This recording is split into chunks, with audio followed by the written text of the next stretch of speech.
ఎవడాడు ఇంత నిండలు రొమాన్స్ ఇస్తాడు. అమ్మ సన్ను కిస్సింగ్ స్లాపింగ్ డైరెక్ట్. ఓకే వీళ్ళు కొంచెం నీళ్ళలో కూర్చున్నారులే, రీజనబుల్.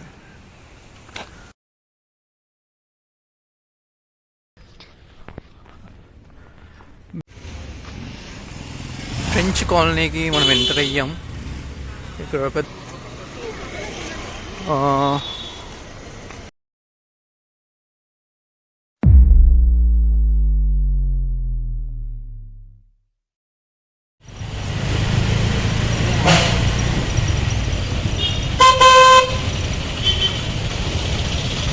అరుణాచల దర్శనం అయిపోయిన తర్వాత ఇక్కడ అరుణాచలం నుంచి పాండిచ్చేరికి స్టార్ట్ అయినాం. ఇది అరుణాచలం తిరువణమలై బస్ స్టాండ్.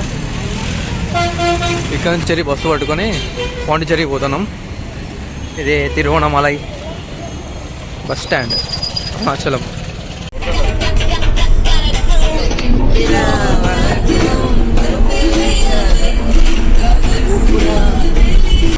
ఇప్పుడే పాండిచ్చేరి బస్ స్టాండ్కి వచ్చేసి ఇక్కడ రీచ్ అయినాం అన్నమాట. ఇక్కడ నుంచి బీచ్కి వెళ్ళాలి ప్రస్తుతానికి మనం. ఇక్కడ బేరం మాట్లాడతారు.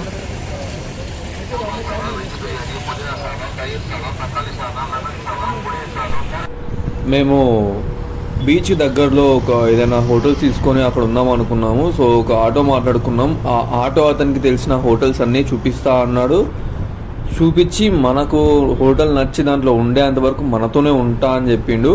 సో అలా చెప్పినందుకు 200 రూపీస్, అంటే మనతో ఉండి హోటల్ చూపించినందుకు 200 రూపీస్ తీసుకున్నాడు.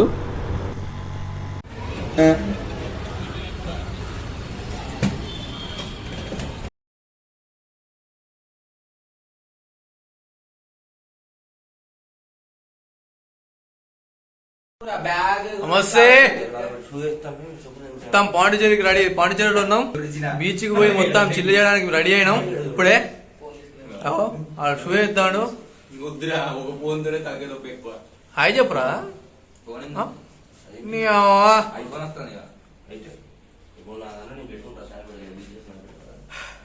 రెడీ అయ్యి ఇప్పుడు పాండిచేరిలో బీచ్కి వెళ్తాం. బీచ్ దగ్గరలో ఉన్న రెడీ అయ్యి ఇక్కడ బీచ్కి వెళ్తాం. బీచ్ దగ్గరలో ఒక రూమ్ తీసుకున్నాం. ఇక్కడ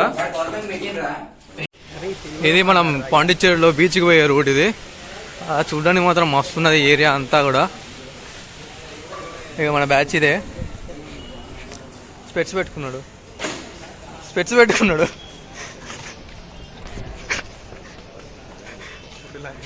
ఏరియా మాత్రం బాగుంది. బట్ ఇక్కడ మొత్తం జంటలు, మొత్తం కపుల్స్, క్లైమేట్ జర వేరే ఉన్నది. మొత్తం ఇల్లులు బాగానే ఉన్నాయి. చూడాలి కొంచెం ముంగడి పోతే ఇంక ఎట్లా వస్తుంది ఏమొస్తుంది అనేది చూస్తా. పాండిచ్చేరి బీచ్కి స్టార్ట్ అయ్యి వెళ్తున్నాం ఇప్పుడే. ఇదే రూటు మనది. మాకు ఎగ్జాక్ట్గా మేము హోటల్ ఎక్కడ తీసుకున్నామంటే ఇక్కడ ఒక బీచ్ ఉంది దగ్గరలో. ఆ బీచ్కి జస్ట్ 900 మీటర్స్ డిస్టెన్స్లో ఒక హోటల్ తీసుకున్నాం. మాకు 3000 రూపీస్ పడింది. ఏసీ ప్లస్ 5 మెంబర్స్కి ఒక ఏసీ రూమ్ వచ్చేసి 3000 రూపీస్ పడింది. కానీ 2000 లోపు అసలు ఏ రూమ్స్ కూడా లేవు. నాన్ ఏసీ కాదు అసలు, ఏ రూమ్స్ కూడా 2000 లోపు లేవు ఇక్కడ పర్ డేకి. కానీ మాకైతే దగ్గరలో కొంచెం బడ్జెట్లోనే దొరికిందని నేను అనుకుంటున్నా. ఇక్కడ బీచ్కి పోయే రూట్లో ఏదైనా తినేది పోదామని చెప్పేసి మేము ఎత్తుక్కుంటా పోతున్నాం ముంగడికి. కానీ ఫుడ్ మాత్రం ఎక్కడ దొరకట్లేదు. చూడాలి ఇక్కడ ఎక్కడ దొరుకుతుంది ఫుడ్ అనేది.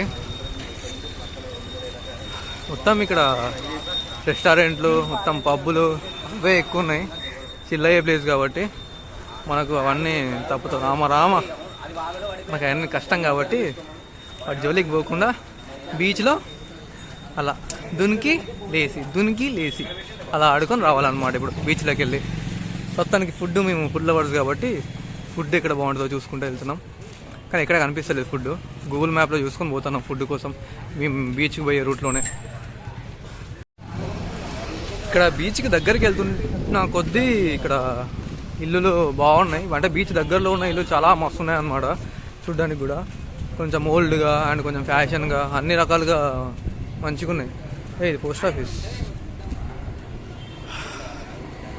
కానీ జనాలు పెద్దగా రోడ్ల మీద ఎక్కువ జనాలు కనిపిస్తలేదు. మేము వీకెండ్లో వచ్చినాం. ఇది సాటర్డే ఇవ్వాలా, మేము వీకెండ్లో వచ్చినాం. బట్ బీచ్ దగ్గరలోనే ఇక్కడ ఇక్కడ అద్భుతాలు బాగున్నాయి అనమాట, చాలా మంచి మంచి అద్భుతాలు ఉన్నాయి. ఇదంతా షాపింగ్ ఉంది.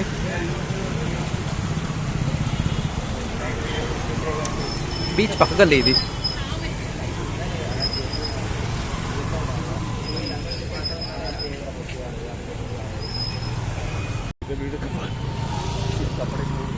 ఇదేనా ఫ్రెండ్స్ సిటీ?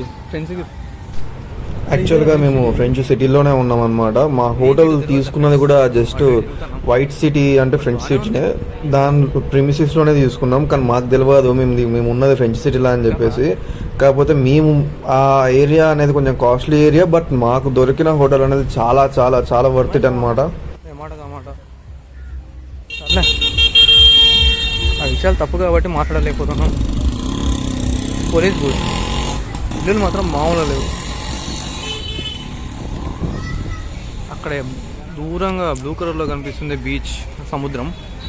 మనకు ఆకాశంలా కనిపిస్తుంది, బట్ అది ఆకాశం కాదు, సముద్రం. అదే లైట్ లైట్గా సౌండ్ వినిపిస్తున్నాయి, జిజ్ జిజ్ జిజ్ అని అలా సౌండ్లు. అలా సముద్రం, ఇగో సముద్రం వచ్చేసినాం మనం బీచ్కి. ఇదే బీచ్ రోడ్. తెల్ల పాపలు ఉన్నారు ఇక్కడ, సంథింగ్ దీని పేరు మొత్తం తెల్ల పాపలు బాగున్నారు. సరే వేరే విషయం అదే.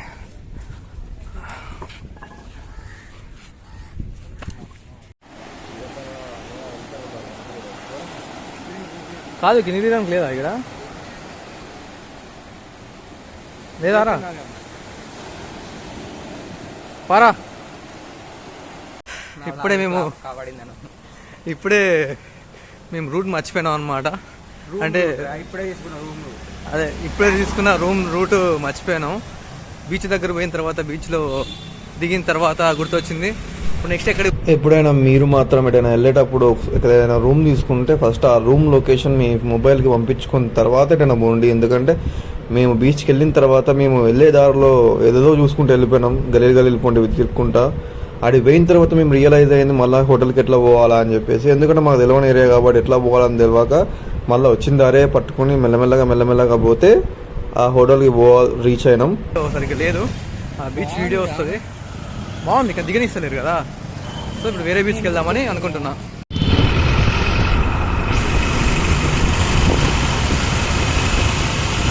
ఇక్కడ మేము ఏదైతే రాక్ బీచ్ అనేది ఉందో మా దగ్గరలో, ఆ బీచ్లో లోపలికి దిగడానికి ఎలో లేదనమాట. ఎందుకంటే అక్కడ బాగా లోతు ఎక్కువ ఉంటుందని చెప్పేసి ఇలాంటి బీచెస్లలో లోపలికి దిగడానికి ఎలో లేదు. సో మేము దగ్గరలో ఉన్న ఇంకొక బీచ్, అంటే అక్కడ వాటర్ యాక్టివిటీస్ అండ్ లోపలికి దిగడానికి అన్నీ కూడా బాగుండే బీచ్ ఒకటి ఉంది. సో ఆ బీచ్ దగ్గరికి వెళ్దాం అనుకుంటున్నాం.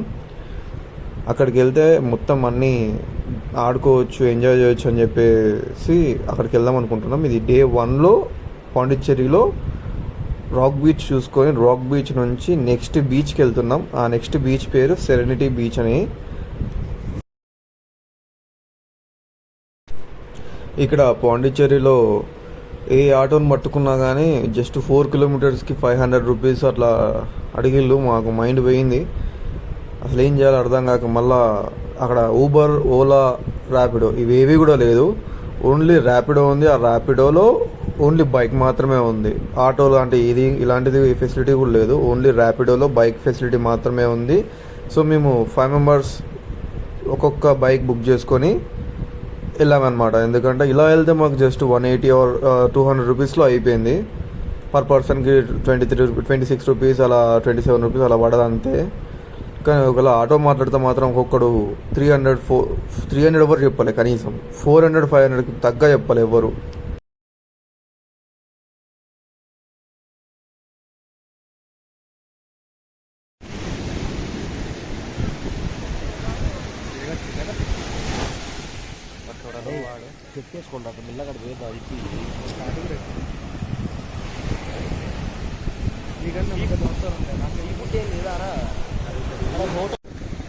ఇప్పుడే బీచ్లా గట్టిగా ఎగిరి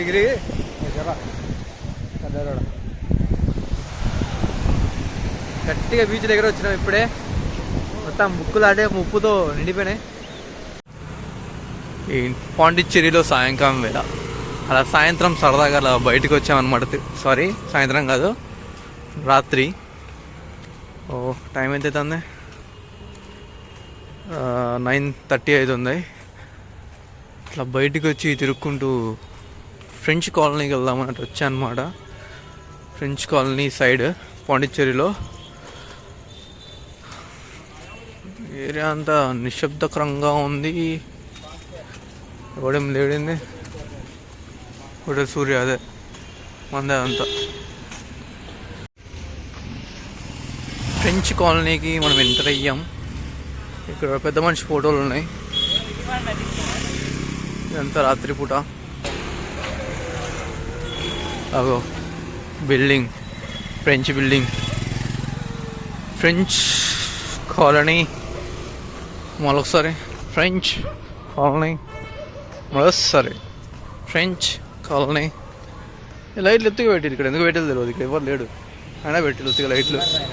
ఓ mother Teresa, oh shut bro, mother Teresa mummy. This is the French colony.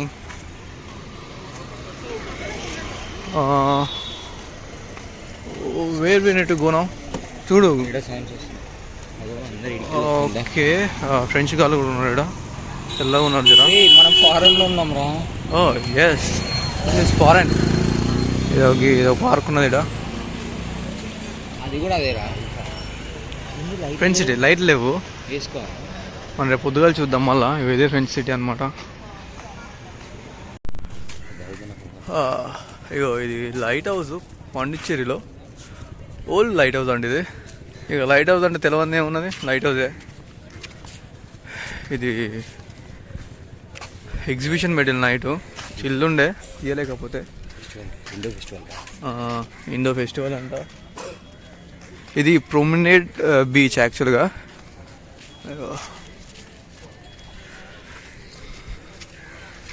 ప్రొమినేడ్ beach, Indo festival. ఈ ప్రొమినేట్ బీచ్ పక్కన ఉన్న లైన్, ఆ రోడ్ అంతా కూడా అసలు అది ఇండియా లెక్క లేదు, ఏదో ఫారెన్లో ఉన్న ఫీలింగ్ వచ్చింది. అదొక్కటే కదా, చుట్టుపక్కల ఉన్న ఏరియా కూడా అసలు మనం ఫారెన్లో ఉన్న అనే ఫీల్ మాత్రమే ఉంది అక్కడ. ఎందుకంటే ఆ బిల్డింగ్, ఆర్కిటెక్చర్ అవన్నీ కూడా ఇండియన్ లెక్క లేదు, మొత్తం ఫారెన్ కన్స్ట్రక్షన్లోనే ఉంది. పాండిచ్చేరి బీచ్ అని ఇంకేంటి? పాండిచ్చేరి బీచ్ పేరు న్యూయార్క్ ప్రొమినేట్ బీచ్. రాక్ కాదు, ప్రొమినేట్ బీచ్ అలియాస్ రాక్ బీచ్. ఈ పాండిచ్చేరి అనేది union territory. This is governed by central, మొత్తం సెంట్రలే చూసుకుంటుంది ఈ పాండిచ్చేరికి మొత్తం కూడా. దీనికి స్టేట్ సీఎంస్, మా ఎమ్మెల్యేలు వీళ్ళందరూ ఎవరు ఉండరు. అందుకే ఇక్కడ ట్యాక్స్ తక్కువ కాబట్టి మందు చాలా చీప్గా దొరుకుతుంది, అది వేరే విషయం, అది పక్కన పెడితే. ఇక్కడ ఈ పాండిచ్చేరిని 138 years ఫ్రెంచ్ వాళ్ళు రూల్ చేసిళ్ళు.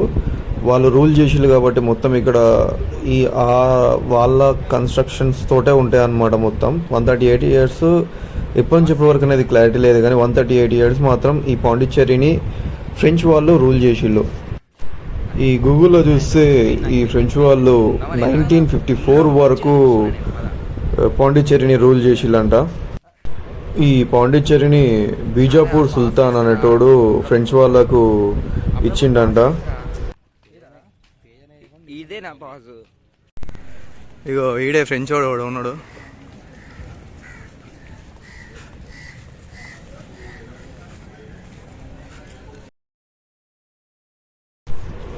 ఎటు చూడు మొత్తం French French French French French French.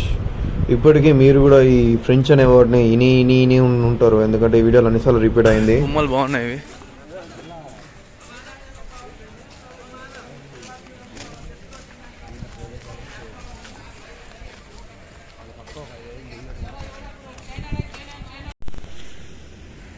సముద్రం ఇంత ఎండ కొడుతుంది. ఇంత ఎండలో ఎవడాడు ఇంత ఎండలో రొమాన్స్ ఇస్తాడు. అమ్మ ఏ సన్ను కిస్సింగ్, స్లాపింగ్ డైరెక్ట్. ఈ ఎండలో రొమాన్స్ చేస్తాడు పండుకొని, ఒళ్ళో పండ పెట్టుకొని.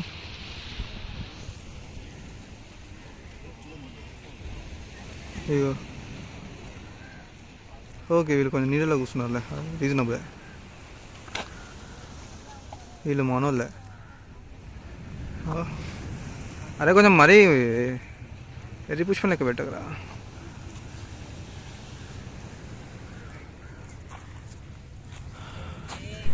అలా అంత ఎండలో తిరిగిన తర్వాత మా వల్ల కాక చెరొక కొబ్బరి బొండం తాగినాం. 40 రూపీస్ జస్ట్.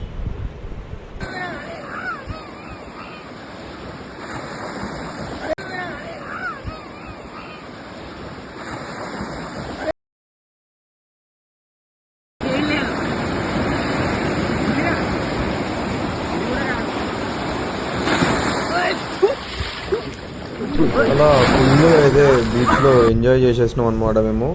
అసలు ఫుల్గా ఫ్రెండ్స్తో పోతే ఎంత ఎంజాయ్ చేయాలో అంత ఎంజాయ్, అంతకు మించి అంటే ఫుల్ ఎంజాయ్ చేసేసినాం. అరే నువ్వు ఎందుకు ఈడరా, నేనెందుకు తెస్తారా? చెప్పవే, చెప్పు. వాడు తగ్గుతాడు. అరే ఎందుకురా? అరే ఒకసారి ముగ్గురు ఇటు తిరగండి రా.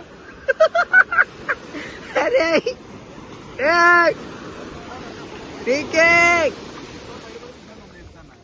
ఏమన్నా 3 ఇయర్స్ గుర్తొస్తుంది మీరు ఫుల్ వీడియో.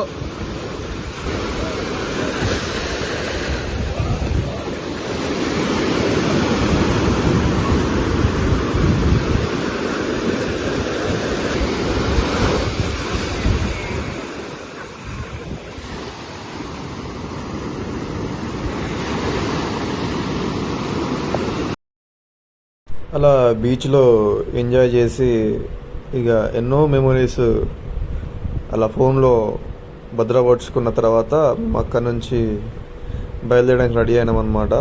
అండ్ ఫోటోలు మాత్రం అసలు వివచ్చంగా దిగొచ్చు. అక్కడికి వెళ్తే అంత మంచి లొకేషన్స్, అంత ఫెంటాస్టిక్ లొకేషన్స్ ఉంటాయి అన్నమాట అక్కడ. 2 days పాండిచేరిలో ఫుల్గా ఎంజాయ్ చేసిన తర్వాత రిటర్న్ అయిపోయినాం. ఒక్కడి ముఖంలో కూడా నవ్వు లేదు. ఇంకెందుకంటే ఇక పోయి మళ్ళీ రొటీన్ లైఫ్ స్టార్ట్ చేయాలి.